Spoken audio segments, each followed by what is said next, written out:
Labor in the house? Okay. All right, that's right. It's labor in the house. Okay, are we ready yet? Okay. What do we want? We say minimum wage. Minimum wage. Maximum wage. More money. More money. I'm streaming right now. There's like 5 cell phones in here. So I don't know if you want to have your head right next to it. What do we want? Raise up New York. What do we want? Raise up New York. What do we want? Raise up New York. Great, great. That's what we want today. So good morning, everybody. My name is Maritza Silva Faro, Executive Director of Align New York. We're here today with many members of the Rise Up Coalition to ensure that we increase our minimum wage. Woo! We're talking about 2 million workers. Yeah? 2 million workers in our state who can benefit from increasing our wages. In order for this to be successful, we have to ensure that we have labor unions, community groups, advocates across the state, and government involved in this type of legislation. And we're really proud to say today that we have the right group of folks to make this a reality this year. 10 years ago, we worked together to ensure that we increase the minimum wage to 15. Workers led that fight, and this is going to be the same this time around. What we're asking here is for a legislation that will increase our wages to ensure that we keep up with the cost of living. Rent, food is increasingly going up. Homelessness is increasing everywhere in the state. This is the time to increase our wages, and we're going to do it together.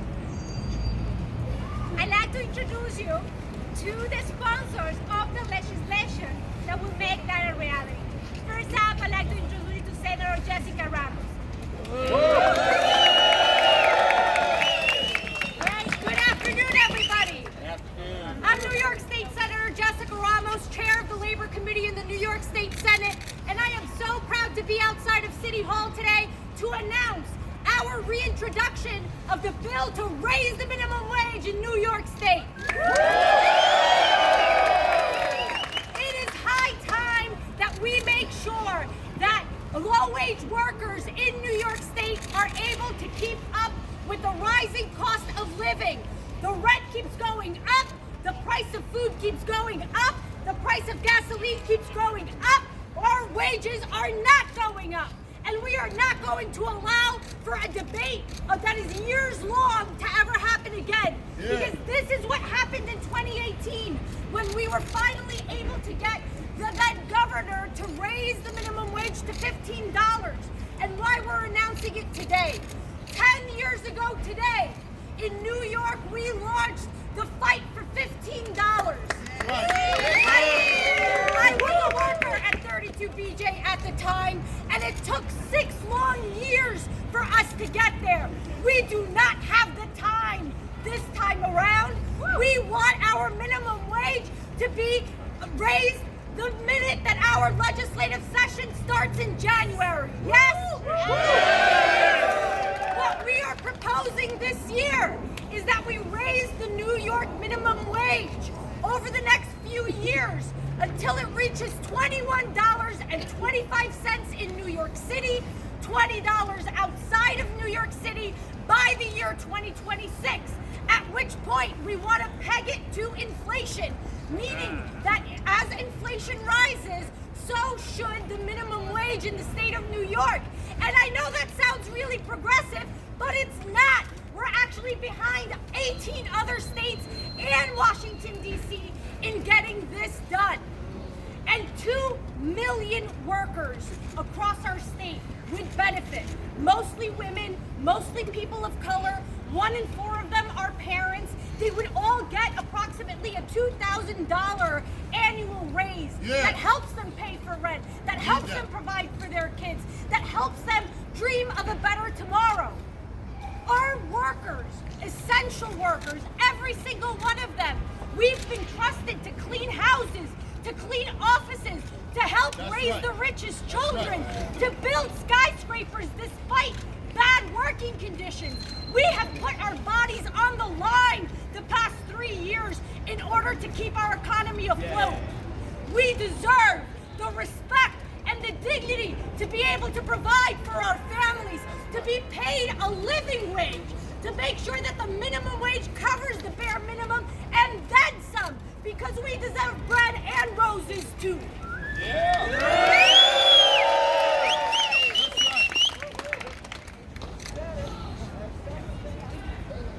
And so, I am so proud to be standing with my partner in the state legislature to get this done and get this across the finish line. Please join me in welcoming Assemblywoman LaToya Joyner. Thank you. Make some noise, New York, if you're ready to raise the wind. This is an impressive crowd for a wonderful and a very important issue. I am excited to be standing here with the coalition to raise up New York. I want to thank all of the coalition partners for making today possible. In 2018, we led the way in raising the minimum wage to $15 an hour. A lot has changed since 2018. Workers have been stuck at $15 an hour while other states have continued to raise their floor. Since 2018, we have seen a global pandemic. We have seen increased inflation. People are spending as much as $10 to buy a carton of eggs. We have seen the rising prices of rent. Landlords are asking for proof of a salary that is 40 times the monthly rent. We have seen the raising prices of healthcare and childcare. New Yorkers are hurting. Their wages do not afford them the quality of life that they deserve. We talk about women who are bearing the brunt of this issue. We talk about breaking the glass ceiling. Let's also talk about raising the floor for them as well. We need a system that will allow families to put food on their table and clothes on their back. Those preparing our meals should not have to worry about where their next meal is coming from. Those who are keeping our city moving should not have to worry about whether or not they're going to be forced to move out of our city. Those who care for our most vulnerable should not have to worry about who is going to care for them. New Yorkers cannot continue to wait. We cannot afford to wait on the will of those in political power. Passing this bill will help us all. It will give us the predictability that we all need. It will now allow New Yorkers to continue to call New York home. I am proud to stand with this very impressive crowd as we demand better, not only for ourselves, but for the generations to come. Thank you so much.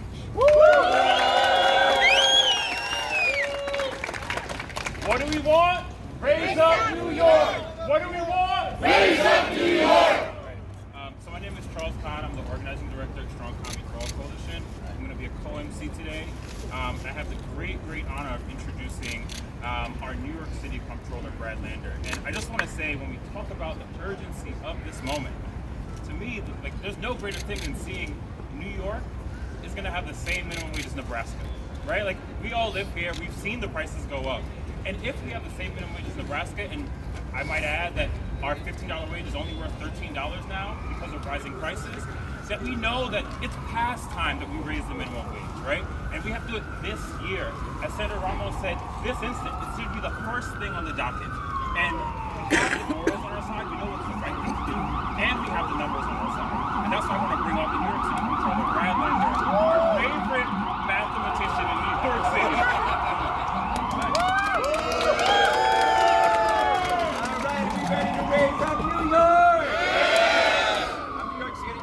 Brad Lander, and I'm so proud to stand here today with Senator Ramos and Assemblymember Joyner and this incredible coalition to say it is time to raise up New York. It is time to again raise New York's minimum wage. Yes.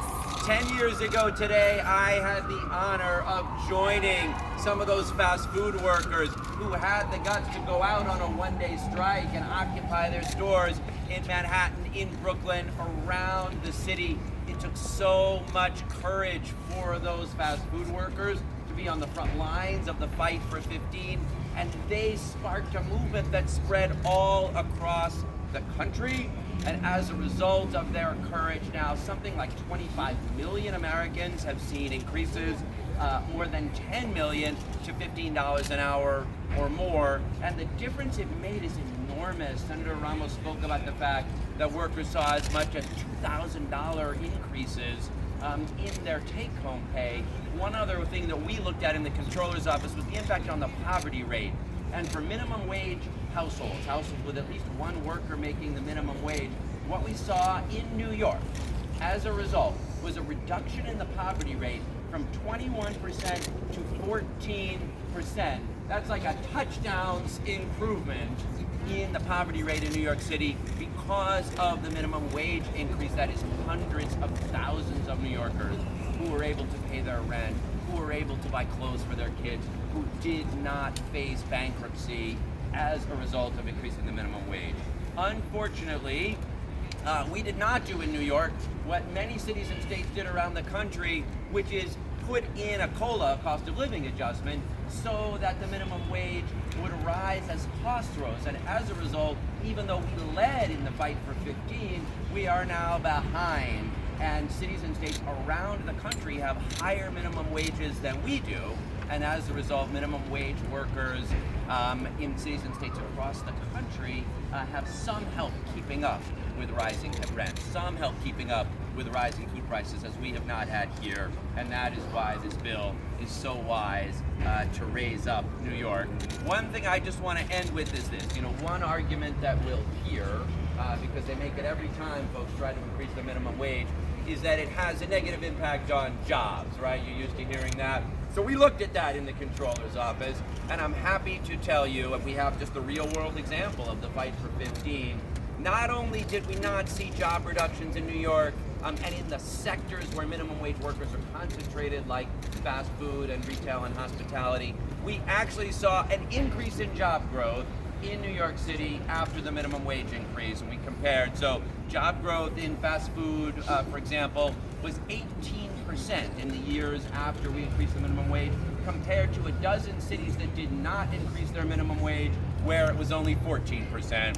And actually, if you look at the sectors like fast food and retail, where the minimum wage increased, job growth in New York outperformed job growth in other cities that did not increase their minimum wage even more than it did overall. So the good news here is we can make a huge difference in the lives of working people and their ability to survive and thrive in our city, and we can do it in a way that helps our economy flourish overall, and that is truly what Raising Up New York looks like. Thanks so much to the sponsors. Thank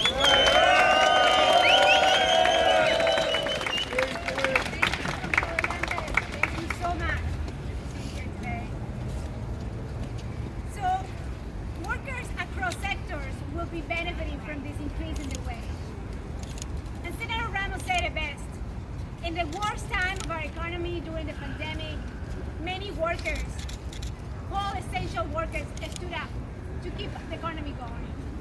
It is time to recognize all those workers who are sacrificing every day, not only during a pandemic, but every day. And today I'd like to introduce to Kim Allen, who is a health aid worker from 1199.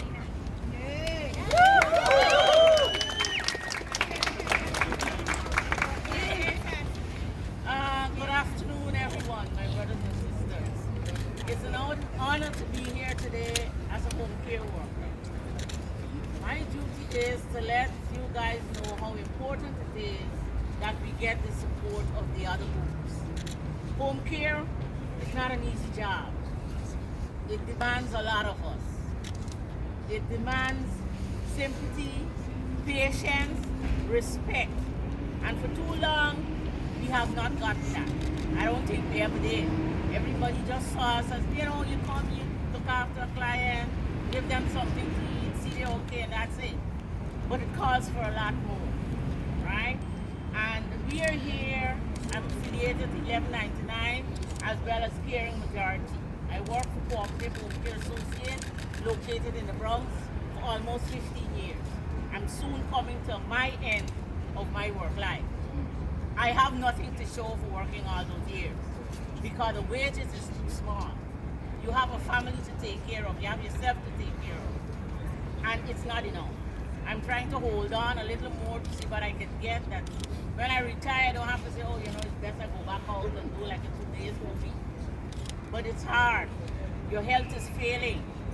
And I'm so happy that, we're all uniting to make a better living for the younger ones coming up.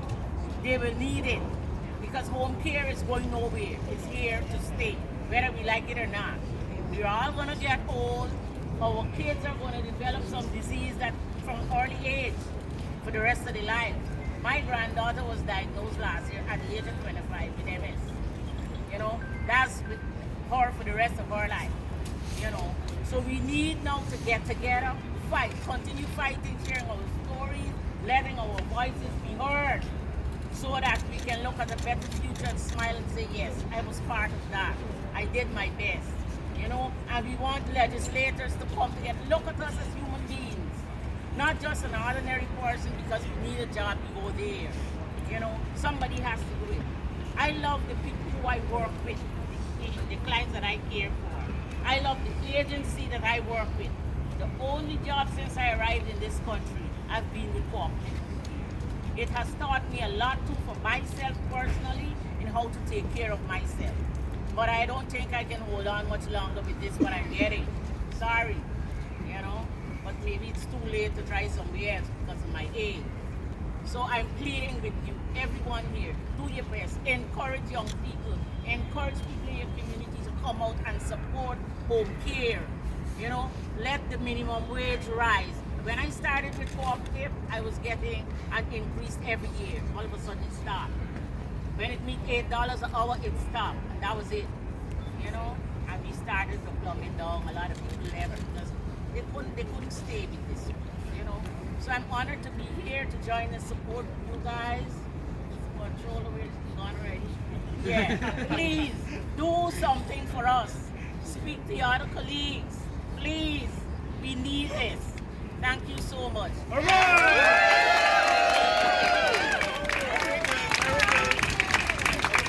Thank you so much, Kim. And I want to lift up that Kim's story. There are similar stories in every Senate district, every Assembly district across this state. And we've seen Democrats, Republicans, all in support of raising the minimum wage. Because people understand that rising prices need to be met with rising wages. It's the only way that New Yorkers can keep up. And as Kim said, we rely on our elected officials and our champions to organize their colleagues and to represent the values that New Yorkers are saying are important and represent those priorities. And we have two of those champions here with us this afternoon, and I'm going to invite both of them to come up and speak. Assemblymember Harvey Epstein and Senator Jabari Brisport.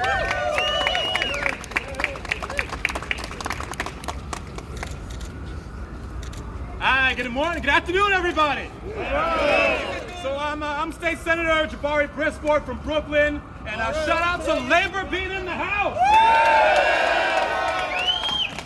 So to reiterate what people were saying earlier, inflation has been bad this year.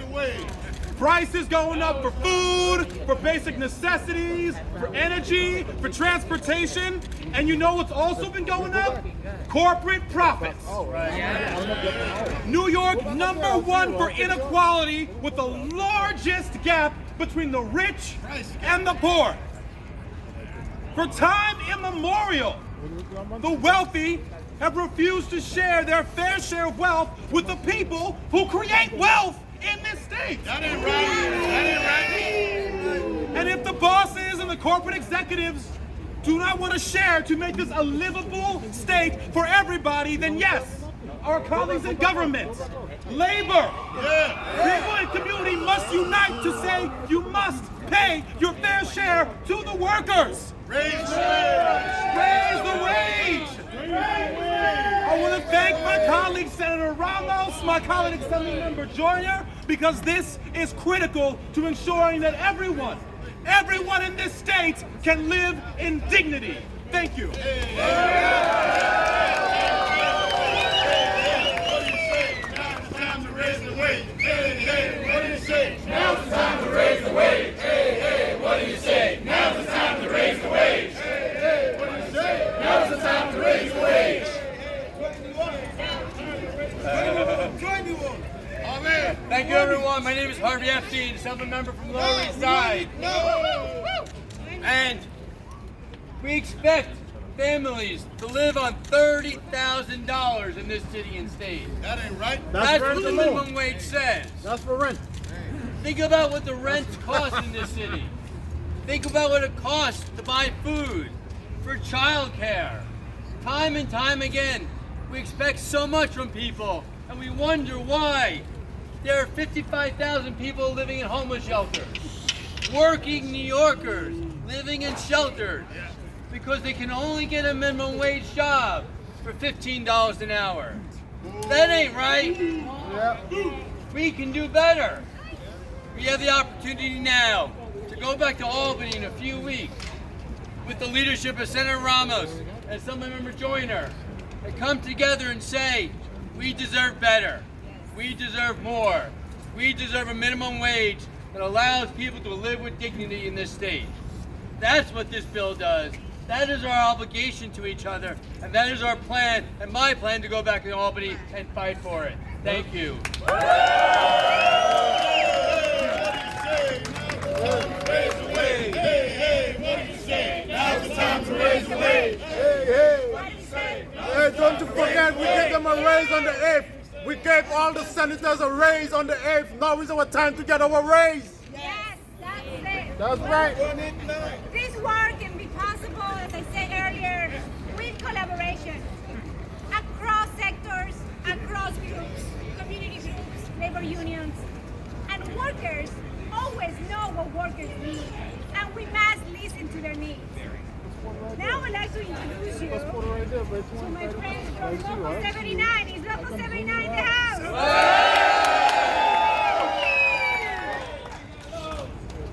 Okay, so let me introduce you to Jafar Sarov, a Local 79 member. Good morning, New York. How are you? A decade ago, New York's workers raised their voice to demand a $15 an hour minimum wage. However, over the last 4 years, the rising costs for the basic things that every family needs have made life difficult because those costs have been skyrocketing. Now, I represent Laborers Local 79. I'm a proud organizer and apprenticeship graduate of Local 79. We are a 10,000 member union who build New York City every day. Now, our wages that have been collectively bargained are far above this minimum wage proposal. However, we are out here today because solidarity is the most important word in the language of the working class. We are out here because we are sons and daughters. We are mothers and fathers. Our families work in retail, work in warehouses, work in schools, as restaurant workers, as home health aides, as domestic workers, and they need some relief. None of us can truly thrive if our community and our kin are left behind. That's right. And that's why we are here to say that it is time to fight for a just wage floor that ties the minimum wage to the true cost of living that workers in New York face. It is time to raise the wage and raise up New York for all. And how are we going to do it? Well, I'm going to tell you how organized labor is going to do it. Who's got the power? We got the power. What kind of power? Union power. Who's got the power? We got the power. What kind of power? Union power. Who's got the power? We got the power. What kind of power? Union power. Thank you, New York.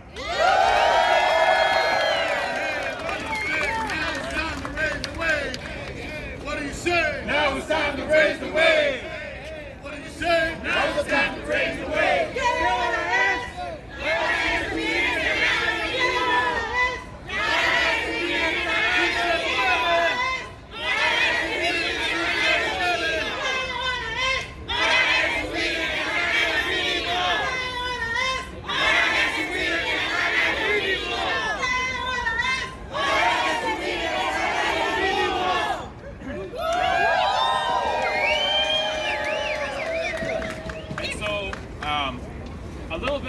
baseball, there was recently a poll done that said across ideologies, Americans believe workers are the most authentic people that can tell the story about what's happening in our economy.